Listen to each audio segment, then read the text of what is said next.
Corduroy by Don Freeman.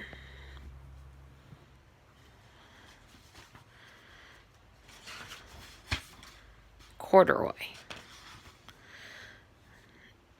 Corduroy. Story and pictures by Don Freeman. To Sally Elizabeth Kildow and Patrick Stephen Duff Kildow, who know how a bear feels about buttons.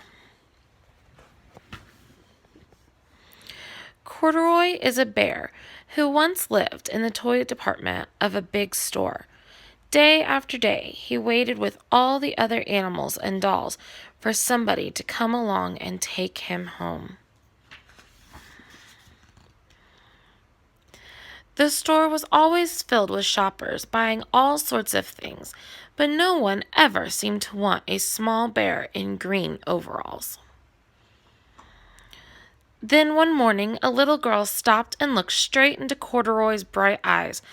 "Oh, Mommy," she said, "look, there's the very bear I've always wanted." "Not today, dear," her mother sighed. "I've spent too much already. Besides, he doesn't look new. He's lost the button to one of his shoulder straps."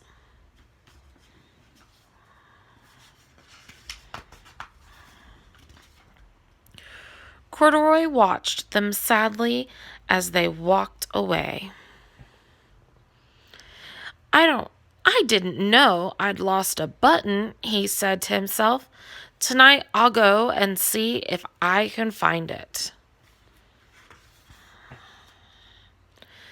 Late that evening, when all the shoppers had gone and the doors were shut and locked, Corduroy climbed carefully down from his shelf and began searching everywhere on the floor for his lost button. Suddenly, he felt the floor moving under him. Quite by accident, he had stepped onto the escalator, and up he went. Could this be a mountain, he wondered. I think I've always wanted to climb a mountain.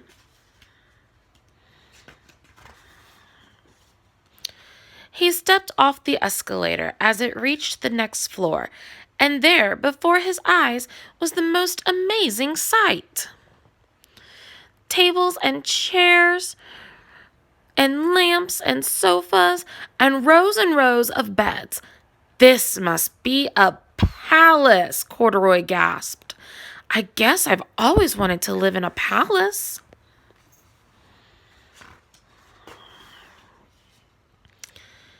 He wandered around admiring the furniture. "This must be a bed," he said. "I've always wanted to sleep in a bed," and up he crawled onto a large, thick mattress. All at once he saw something small and round. "Why, here's my button!" he cried, and he tried to pick it up. But like all the other buttons on the mattress, it was tied down tight.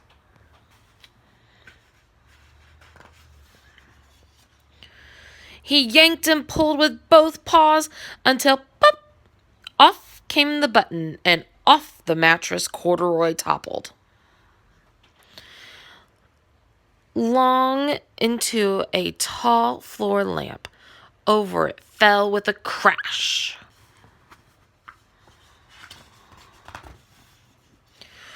Corduroy didn't know it, but there was someone else awake in the store. The night watchman was going his rounds on the floor above when he heard the crash. He came dashing down the escalator. "Now, who in the world did that?" he exclaimed. "Somebody must be hiding around here."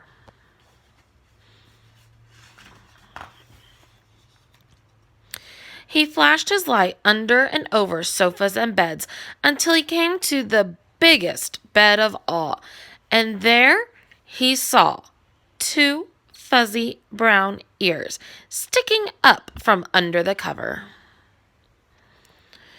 "Hello," he said.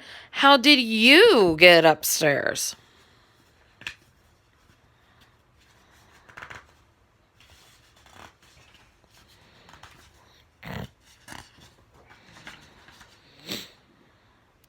The watchman tucked Corduroy under his arm and carried him down the escalator and set him on the shelf in the toy department with the other animals and dolls.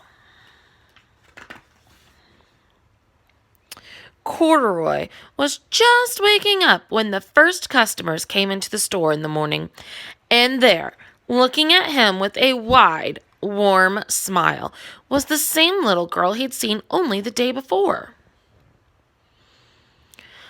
"I'm Lisa," she said, "and you're going to be my very own bear. Last night I counted what I've saved in my piggy bank, and my mother said I could bring you home."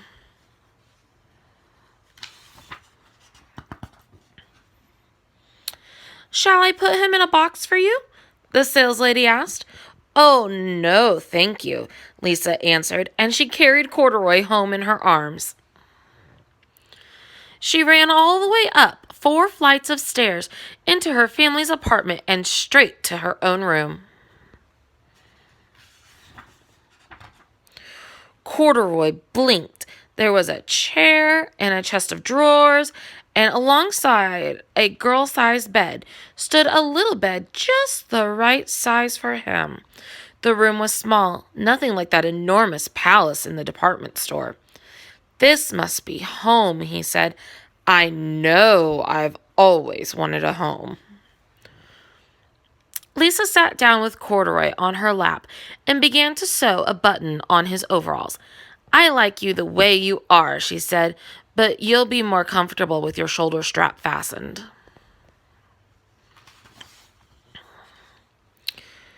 "You must be a friend," said Corduroy. "I've always wanted a friend."